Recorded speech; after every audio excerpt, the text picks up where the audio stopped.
My relatives depended on my brother to fund their lifestyle. So when he died and left everything to me in his will, I cut off all financial support. In response, they were outraged and sued me, claiming it was their right. I'm 23 now, but my brother Matthew raised me since I was 4. Our parents passed away in a car accident, and he was only 19 when he became my guardian. No one in our extended family offered to help. They said Matthew got the house and insurance money, so it was his responsibility. What they didn't mention was that house needed a new roof, and the insurance barely covered funeral costs. My dad's parents needed $300 monthly. My uncle needed $150 for car payments. My aunt needed $200 for school supplies. It added up to $650 every month, sometimes more during holidays. When I was 12, I woke up at 2 a.m. and found Matthew asleep at the kitchen table in his grocery store uniform. His laptop showed a budgeting spreadsheet. His paycheck was $1,847. Rent was $950, $650 to relatives. That left $247 for everything else. That's when I realized he'd picked up a third job doing night security. He'd leave at 11 o'clock p.m., come home at 6 o'clock a.m., sleep 2 hours, then head to his day job. On weekends, he worked at a restaurant.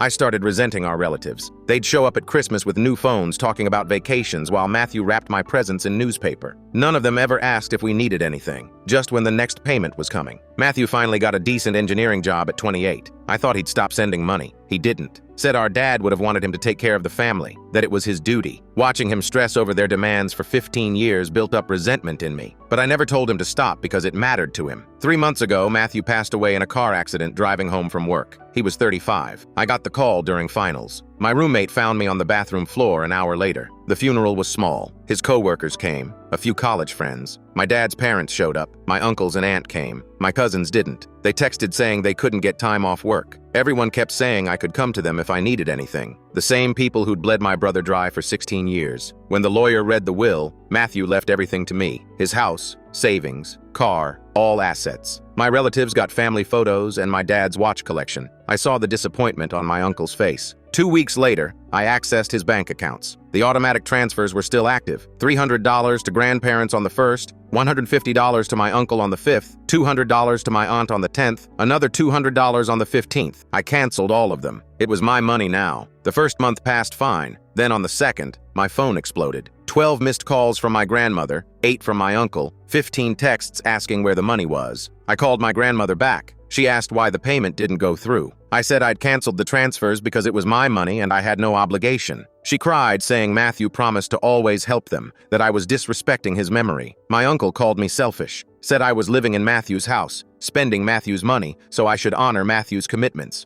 I hung up. They blew up my phone, calling me ungrateful, a thief, a disgrace. I blocked all of them. A week later, my cousin Haley showed up at my dorm. She'd driven 4 hours to talk. She was nice at first, asking about school, saying she was sorry she missed the funeral. Then she asked about the money. I told her the same thing. She argued that since it was Matthew's money originally, I was obligated to honor his wishes. I lost it. I told her she didn't even come to her cousin's funeral, but had the audacity to show up demanding money. She said she'd take me to court. I laughed and told her to go ahead. 2 weeks later, I found a USB drive labeled Practice Runs. 47 video files of Matthew in his car trying to record a message for me. In the first from 8 months ago, he started confident, then stopped and deleted it. In video 15, he was crying. In video 31, he practiced the same sentence 12 times. In the last video from 3 days before he died, he said, "I've recorded this 46 times and still can't do it. I can't admit I let them bleed me dry because being needed felt better than being alone." The video ended and I saw a 48th file showing my uncle's truck pulling up behind Matthew's car. I sat there staring at that 48th file for probably 20 minutes before I could bring myself to click it. My hands were shaking. I don't know what I expected to see, but when the video started playing, it was just Matthew in his car at night. You could see the headlights from my uncle's truck reflecting in his rearview mirror. Matthew looked at the camera one more time.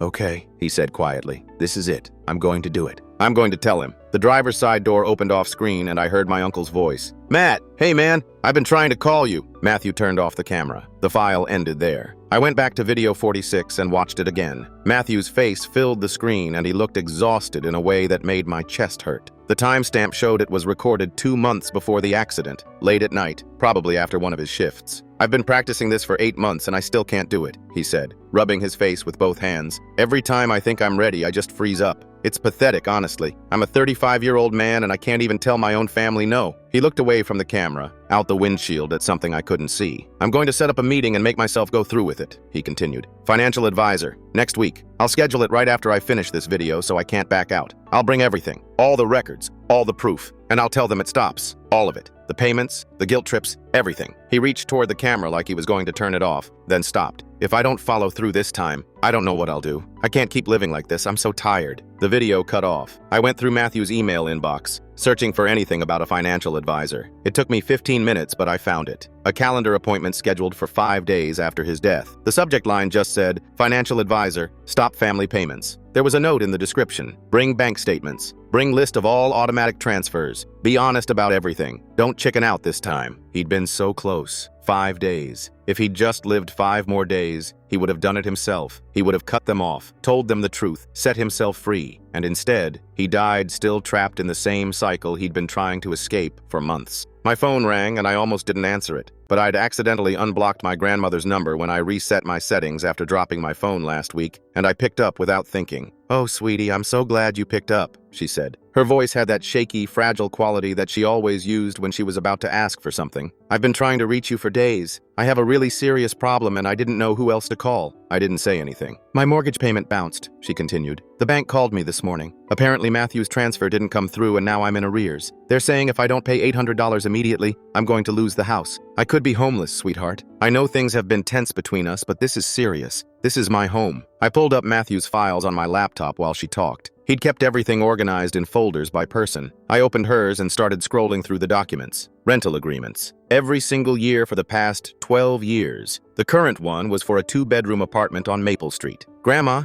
I said, cutting her off mid-sentence, "you don't own a house. You've been renting a 2-bedroom apartment on Maple Street for 12 years. I'm looking at your rental agreement right now." The line went completely silent for about 5 seconds. "Well, the landlord increased the rent," she said smoothly, not even pausing to acknowledge the lie. "That's what I meant, obviously. The rent went up and I need help covering it or I'll be evicted. Same difference, really. You told Matthew you had a mortgage. You've been telling him that for years. Rent, mortgage, it's essentially the same thing, isn't it?" Her voice got sharp. "The point is, I need help. Your grandfather's medical bills have been piling up and we can barely afford groceries as it is. And now with the rent increase, you literally just said you needed a mortgage payment." "I need money," she snapped, and the shaky voice disappeared completely. "Does it really matter what I call it? The need is real either way. Matthew understood that family helps family. He never interrogated me like this. He trusted me, and there it was. That's exactly what Matthew had dealt with for 16 years. Every time he questioned anything, every time he asked for details, she'd flip it around and make it about trust and family obligation.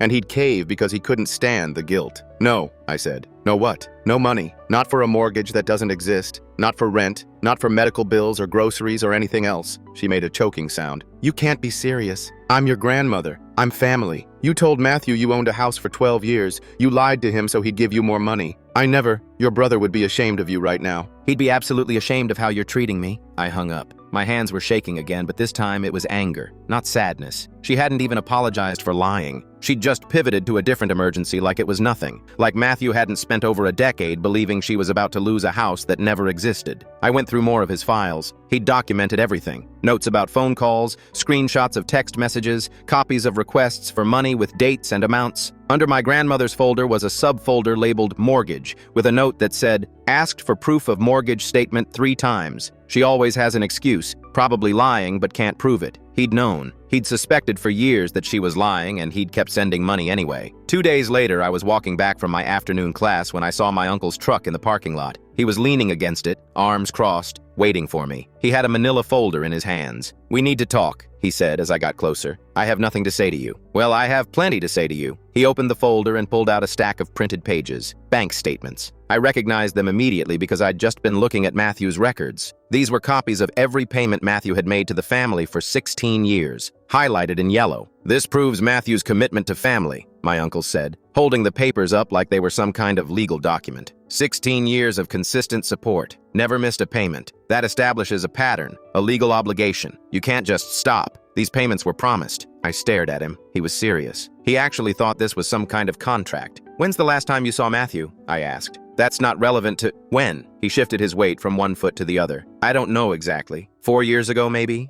5? I've been busy with work and my kids' activities and 4 years. I laughed and it came out harsh and bitter. You haven't seen him in 4 years, but you want me to keep sending you $150 a month because of his commitment to family. He understood his responsibilities. He understood what it means to be part of this family. Did he? I held out my hand. Give me those papers. These are my copies. Those are Matthew's private financial records. How did you even get them? He hesitated, and I saw the exact moment he realized he'd messed up. Your aunt has access to the online accounts. She printed them for me. Had access. I changed all the passwords 3 weeks ago. I pulled out my phone, which means she broke into his accounts after I changed the passwords. That's illegal. I can call the police right now. You wouldn't. I started dialing. Wait.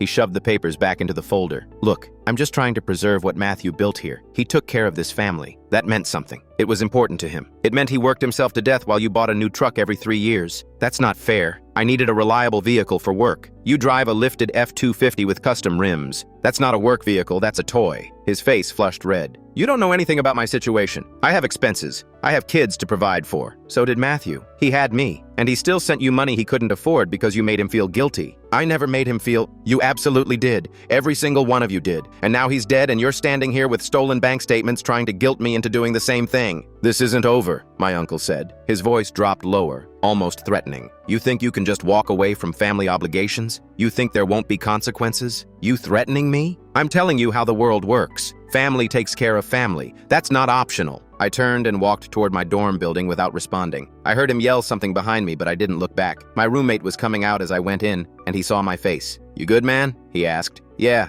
just family stuff. Your family sucks, dude. No offense. None taken. I got to my room and locked the door behind me. I sat on my bed and just breathed for a minute, trying to calm down. Then I grabbed Matthew's phone from my desk drawer. I'd been avoiding really going through it, but I needed to know the full extent of what they'd done to him. I opened his call history and started scrolling. There were hundreds of outgoing calls to family members going back years. I started counting the ones to my grandmother specifically. 63 calls over 2 years. I cross-referenced them with the time she'd called him back. She'd answered 6 times total. I checked the dates against his bank records. Every single time she answered was within 3 days of when her monthly payment was late. Every other call had gone to voicemail. 63 attempts to talk to his own grandmother, and she'd picked up 6 times, only when she wanted something. I checked my uncle next. 42 outgoing calls over 3 years. My uncle had answered twice. Once on Christmas Day, once when he needed an emergency loan for car repairs. My aunt was even worse. 97 outgoing calls. She'd answered 4 times. 3 of those were when she wanted extra money for something. The 4th was when Matthew called to tell her our grandfather had been hospitalized and she'd stayed on the phone for less than 2 minutes. I sat there on my bed at 2 a.m. with Matthew's phone in my hands and I felt something crack inside me. He'd been trying for years to maintain some kind of relationship with these people, and they'd only acknowledged his existence when they needed money. They'd ignored him, avoided him, screened his calls, and he'd kept trying anyway because he thought that's what family did. My phone buzzed. A notification from a group chat. Someone had added me by mistake, I guess, because I saw the name Matthew's Estate pop up with 12 members, and then immediately I was removed. But I'd seen enough. I texted Matthew's younger cousin Tyler. He was 19, went to community college, and we'd always gotten along okay. He was one of the only relatives who'd actually talked to me at the funeral about Matthew as a person, instead of just offering empty condolences. Did you see that group chat? I asked. Yeah, he replied immediately. I'm in it, but I'm not saying anything. It's messed up. What are they saying? 3 dots appeared and disappeared a few times. You sure you want to know? Tyler asked. Yeah, hold on. A minute later, my phone buzzed with screenshots. A lot of them. I started reading. My aunt had written, "We need to get a lawyer involved. That kid has no idea how family works. Matthew knew his responsibilities and made those commitments in good faith. We have rights here." My uncle. I talked to him yesterday. Showed him the bank records proving Matthew's commitment. He's being completely unreasonable. Threatened to call the cops on me just for having the documents. We need to force the inheritance to be split properly. Grandmother. He's living in Matthew's house, spending Matthew's money, driving Matthew's car, and spitting on his memory. I didn't raise my son to have his legacy destroyed like this. Matthew would want us taken care of. Haley. I'll reach out to my friend's mom. She's a family law attorney. We need to know what legal options we have. There has to be something we can do. Another uncle I barely knew. Can we contest the will? If Matthew wasn't in his right mind when he made it? My aunt. He made it 8 years ago, so that won't work. But there has to be some kind of dependent clause. We've been dependent on those payments for over a decade. Haley. What if we all sue together? Class action or something? I scrolled through 43 messages. Not one of them mentioned Matthew as a person. Not one memory, not one story about who he was or what he meant to them. Just his money, his obligations, his failure to protect them from me. Like he was a paycheck that had suddenly stopped coming and they were strategizing about how to get it back. Thanks for showing me this, I texted Tyler. They're out of line, he wrote back. Matthew was a good guy. He didn't owe them anything. He just did it because he felt like he had to. That's not the same thing. Did you know he was trying to stop? What do you mean? I sent him a screenshot of one of Matthew's practice videos. The timestamp and the subtitle showing Matthew's face looking exhausted. Oh man, Tyler replied. I didn't know. He never said anything. He couldn't. He tried for months. That's really sad, dude. Yeah. I put the phone down and opened Matthew's laptop. I'd been using it for schoolwork, but I'd never really dug deep into his personal files. I started going through his browser history from the last few months of his life. The searches made my stomach hurt. How to say no to family, cutting off toxic relatives, guilt manipulation tactics. Is it okay to stop helping family members financially? Family feels entitled to my money. How to set boundaries with relatives. Dealing with financial manipulation from family. He'd been on Reddit a lot, reading advice forums. He'd bookmarked dozens of posts. One was titled, "You don't owe them your life." The top comment said, "They're not family. They're leeches pretending to be family. Real family doesn't bleed you dry and then act like you're the bad guy for having boundaries." Matthew had upvoted it. He'd also commented, though he'd deleted the comment later. I could see it in his account history. I've been supporting my extended family for 16 years, and I'm finally realizing they've never once asked if I needed help. Not once. I kept digging through his files. In his documents folder, buried under layers of work files and random downloads, I found a folder labeled Evidence. I opened it. There were hundreds of files inside, screenshots organized into subfolders by family member. Every guilt-tripping text message, every manipulation, every lie. He'd been documenting everything for over a year, sorting by sender and by type of manipulation. My grandmother's folder had 127 files. I opened them randomly. A text from her, "Your grandfather needs his medication and I'm $50 short. Can you help?" Cross-referenced with a Facebook post from the same day showing her at a casino. Another text, "I can't afford groceries this week." Cross-referenced with a photo she'd posted of a restaurant meal that cost at least $80. A voicemail, "I really need help with the mortgage this month." Cross-referenced with her rental agreement showing there was no mortgage. My uncle's folder had 89 files. Screenshots of him saying he was behind on car payments, cross-referenced with Instagram posts showing off his new truck upgrades. Messages about needing help with bills, matched with photos of expensive fishing gear and hunting equipment. My aunt's folder was the biggest, 203 files. She'd apparently asked for money the most frequently, always with elaborate stories about emergencies. Matthew had cross-referenced every single one with her social media showing the money had gone to something else entirely. Need $300 for daughter's school supplies, matched with the daughter posting about concert tickets. Car repair emergency, need $400, matched with photos of a weekend trip to the beach. Medical bills for son, need $250, matched with posts about buying a new TV. At the very bottom of the evidence folder was a single Word document. I clicked it open. It was an email draft. The subject line said, "This ends now." It was addressed to every family member who'd ever taken money from him. 12 people total. The email was dated 3 weeks before Matthew died. I started reading. "I need to tell you all something I should have said years ago. I'm done. For 16 years, I've been sending money to every one of you. It started when I was 19 years old, barely an adult myself, trying to raise my 4-year-old brother alone. You all said it was my responsibility because I got the house and the insurance money. What you didn't mention was the house needed $15,000 in repairs, and the insurance barely covered funeral costs. I worked 3 jobs to support us. I slept 4 hours a night for years. I missed out on college, on relationships, on having any kind of life outside of work, and taking care of my brother and sending you your monthly checks. And you know what? I did it because I thought that's what Dad would have wanted. I thought I was honoring his memory by taking care of his family. But I've been going through my records and I've realized something. You never sacrificed anything. I sacrificed everything. The difference is, you chose this for me. Grandma,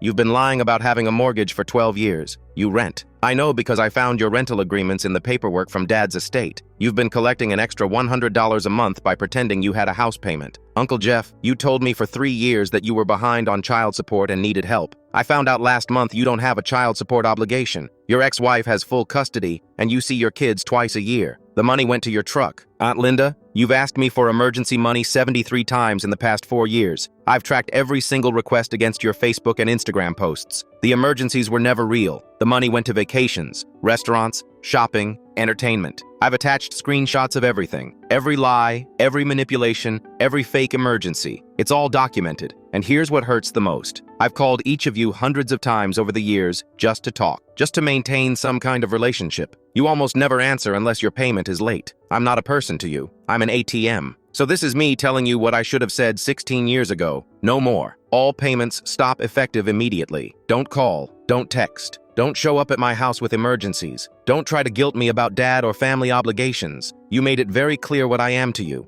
and it's not family. I'm done bleeding myself dry so you can take vacations while I eat ramen and skip doctor's appointments because I can't afford the copay after sending you your monthly checks. This ends now. Matthew. The draft had never been sent. The to field was filled out. All 12 email addresses were there. All he had to do was click send, but he hadn't. He'd written it 3 weeks before he died, and he'd saved it as a draft, and he'd never worked up the courage to actually send it. I sat there staring at the screen for a long time. The email was everything he'd wanted to say. It was honest and angry and backed up with proof. It would have ended everything, and he'd just not sent it. Like those 47 practice videos where he kept trying to record a message for me and could never get through it. He'd spend months preparing to finally stand up for himself, and then something would stop him at the last second. Guilt, probably. Fear of being alone. The weight of 16 years of conditioning that told him family came first, no matter what they did to you. My phone buzzed. Unknown number. I answered it without thinking. "Stop harassing my mother," a voice said. Male. Angry. I recognized it after a second. Jake, one of my cousins. The grandmother's favorite grandson. "I haven't contacted her. You cut off her money. That's harassment. She's an old woman and you're causing her stress. The money was never hers. It was Matthew's. Now it's mine. Matthew promised to take care of her. You're breaking that promise. Matthew's dead. I'm not Matthew.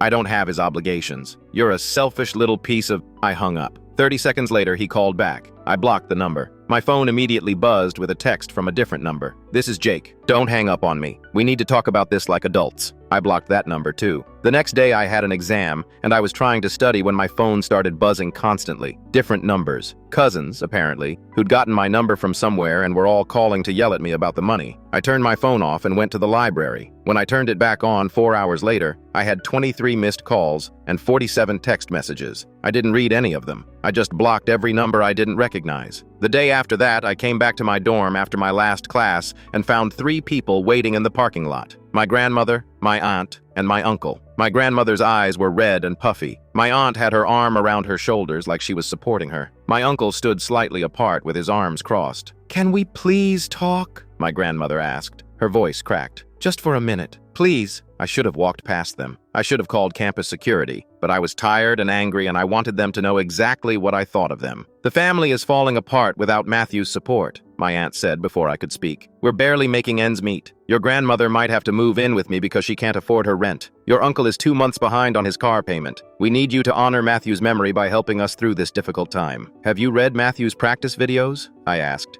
My grandmother's face changed. Just for a second, the sadness disappeared and was replaced with something harder, something calculating. "Those were private," she said. "You had no right to go through his personal things." "Private?" I laughed. "He left them on a USB drive in his desk labeled practice runs. He wanted me to find them." "Matthew was just stressed," my uncle said. "He worked long hours and he was tired. He didn't mean any of the things he said in those videos. He was venting, that's all. He documented everything." I pulled out my phone. Every lie, every manipulation, every fake emergency. He kept screenshots, call logs, bank statements. He organized it all into folders. He even wrote an email telling you exactly what you'd been doing to him for 16 years. My aunt's eyes narrowed. "You're making that up." "Am I?" I pulled Matthew's laptop out of my backpack. I'd brought it to campus to work on a paper but hadn't gotten around to it. I opened it right there in the parking lot and turned it so they could see the screen. The evidence folder was open, showing hundreds of files organized into subfolders. "See for yourself." My aunt reached for the laptop, but I pulled it back. "Matthew was going to send you all an email," I said. "He was going to tell you the truth about everything. He was going to cut you off. He wrote it all out, attached all the proof, addressed it to everyone. He just couldn't bring himself to hit send. Because he loved us," my grandmother said. "Because he knew family was important. Because he understood that we needed him." "No." I scrolled to the draft email and started reading aloud. "You never sacrificed anything. I sacrificed everything. The difference is, you chose this for me." My uncle's face flushed red. "You can't just..." I kept reading. The dates, the amounts, the lies. Every time my grandmother had claimed a mortgage payment when she'd been renting for 12 years. Every time my uncle had said he was broke while buying thousands of dollars in truck upgrades. Every time my aunt had manufactured an emergency for her kids while they posted vacation photos on social media. "Stop it," my aunt said. Her voice was sharp. "This is private. You have no right." Private. Matthew was going to send this to all of you. He wrote it, attached all the evidence, addressed it to everyone in the family. He had it ready to go. My grandmother was staring at her phone. She'd pulled it out at some point. "What are you talking about?" I looked at the draft email on Matthew's laptop, at the to field with 12 email addresses, at the send button that Matthew had never been able to click. "He was going to send it himself a year ago," I said quietly. "He just couldn't do it. He tried so many times. He practiced what to say in 47 different videos. He wrote this email 3 weeks before he died. He had everything ready. He just needed to click one button." I looked up at the three of them standing there in the parking lot. "I'm just finishing what he started." I clicked send. 12 phones buzzed simultaneously. My grandmother looked down at hers and went completely pale. My uncle started yelling about privacy and slander, but his voice sounded far away. My aunt just stood there frozen, staring at her screen. Her phone showed a screenshot Matthew had captured and attached to the email. Her text from 2 years ago. "Can you send extra this month? My cruise got expensive, LOL." My grandmother's phone kept buzzing. Replies from other family members across town. I could see their faces in her notifications. Shocked emojis, question marks, angry reactions. My cousin Tyler sent just 3 words. "Holy shit, Matthew." Someone wrote, "Is this real?" Someone else, "I had no idea." Another, "Why didn't he say something?" Haley, "This can't be accurate." My aunt looked up from her phone. Her face was white. "You had no right to send that. Those were his private thoughts. He never sent it because he changed his mind. He never sent it because he couldn't," I said. "He was too kind, too conditioned to put everyone else first. He spent 8 months practicing how to say no to you, and he died before he could do it." My uncle's phone buzzed again. He looked at it and his expression went from angry to gray. Someone had replied to the email with, "I always wondered why Matthew looked so exhausted every time I saw him." My grandmother was reading through the email, her lips moving slightly as she went through each attached screenshot. Proof of every lie she'd told,